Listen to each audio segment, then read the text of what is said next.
The Patriots make a big signing by signing Ezekiel Elliott for a 1-year, $6 million contract.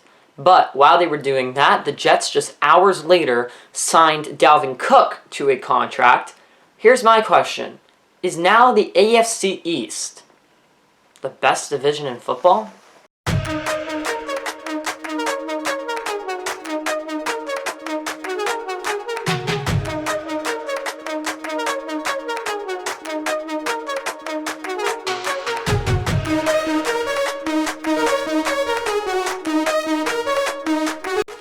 Hello everyone and welcome back to another video. My name is Cameron Simpson. Glad to have you all with us today. If you're new here, consider subscribing and all that fun stuff. I want to talk about all things NFL today because two teams in the same division made big deals yesterday. They signed new people, they made some big deals. So with the NFL season sneaking up, I thought it was good to talk about that this morning.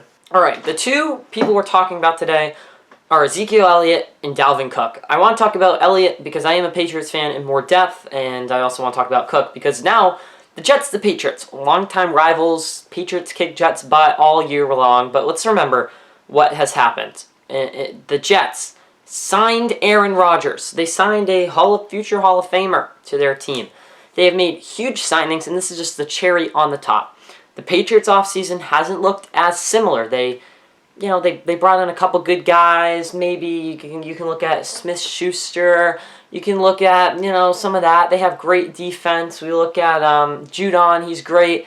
But this is the first major signing in Ezekiel Elliott. So the Patriots signed Ezekiel Elliott to a 1-year, $6 million contract. This contract is a lot of money for 1 year, obviously, but it's a very, I think it's good. This is one of the thinnest positions on the roster. Search conform to ESPN. Elliott's 1-year deal with the Patriots includes a $3 million base salary and a $1 million signing bonus that can be worth up to $6 million with incentives.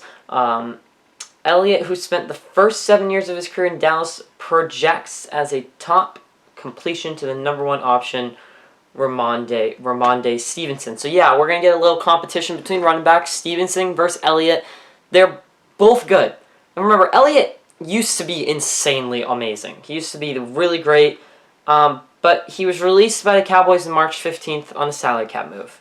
He had his career low 876 yards in 2022, but he still scored 12 touchdowns and remained a top short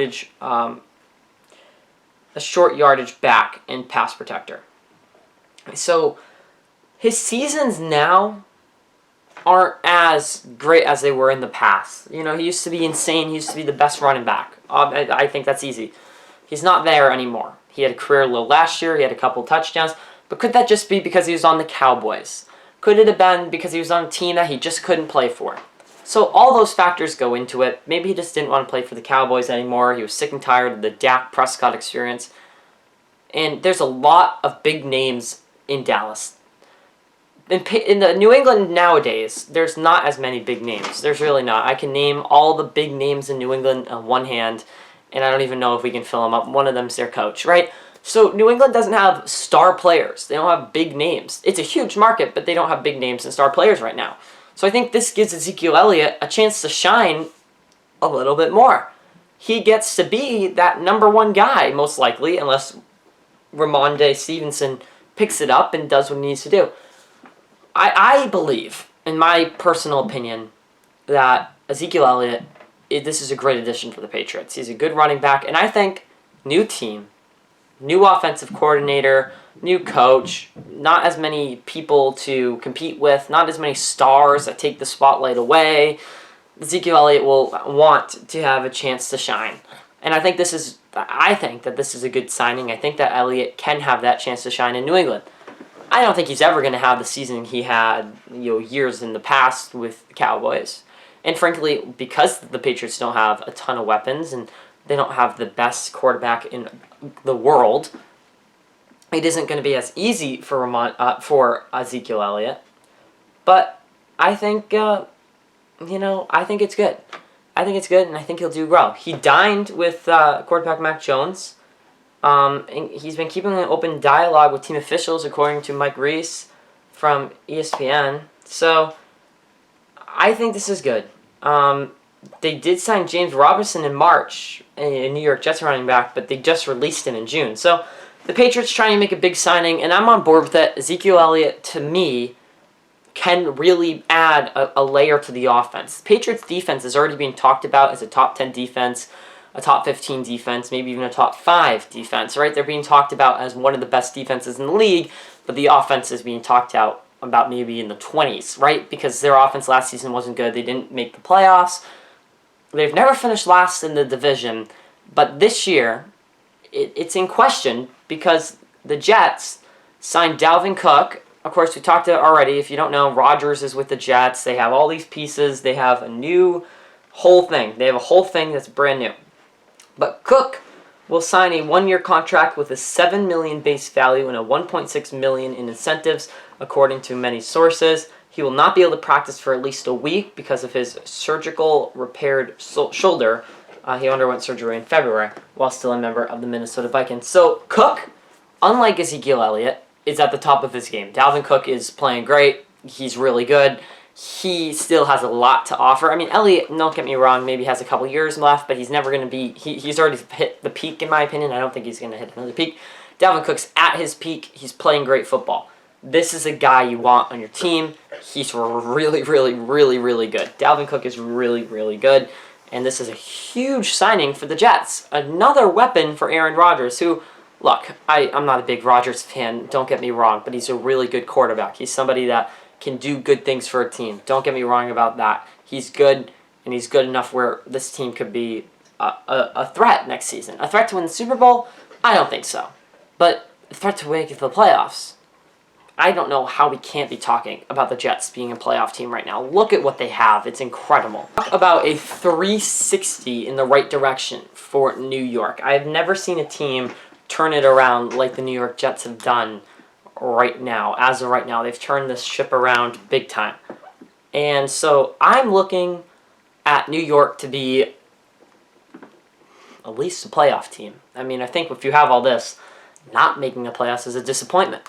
And what does Dalvin Cook add? Well, it adds that running back factor. It adds that flair, that more excitement, that, ooh, this team could be good. It adds that. And it also shows that the Jets are now a team where players want to go. New York is now a team where players want to go. It's not that, ew, stay away from New York. It's a place where players want to go. It's a place where people want to be. That is dangerous too, because when Jets lost that, no one wanted to be in New York. Nobody wanted to be in the Jets. But now people want to be in the Jets, and that's a big issue. And now, this is the other argument I want to talk about, because let's look at the teams in the AFC East and tell me that this isn't the strongest division in football. The Bills, the Dolphins, the Patriots, the Jets. How is that not one of the strongest divisions in football? I mean, to me, maybe the NFC East maybe is the other one. It's either AFC East or NFC East, if you ask me. I would say Cowboys, Giants, Eagles, Commanders. The Commanders are kind of like the Patriots. We don't know what's going to happen, but so I would say it's either NFC East or AFC East. My argument for the AFC East being the best division in football is this. You know the Bills are going to be good. You know they're going to be good. They're good every single year right now. They have a great team. They're going to be playoff contenders. Dolphins, they're 100% going to be playoff contenders next year. Tua coming back, his team wanting to go, 100% playoff contenders. The Patriots, I understand that they weren't great, but I don't know how you can't count them out from being playoff contenders. I mean, this team is capable of making the playoffs next season. 100% capable of making the playoffs next season. I think they will. I think they will make the playoffs next season. I think they got what it takes. They don't have a terribly tough schedule, but they got some hurdles to jump over. And you look at the Jets, who also have a kind of tough schedule, but I think the Jets will also make the playoffs next year. I think all four of these teams are capable of making the playoffs next year. Is it possible? That's the question. Is it even possible? Is it even possible for them to make the playoffs? When I look at the NFC East, yeah, Cowboys are really hit or miss, injuries prone. The Giants, I think, will be a playoff team, but again, you never know.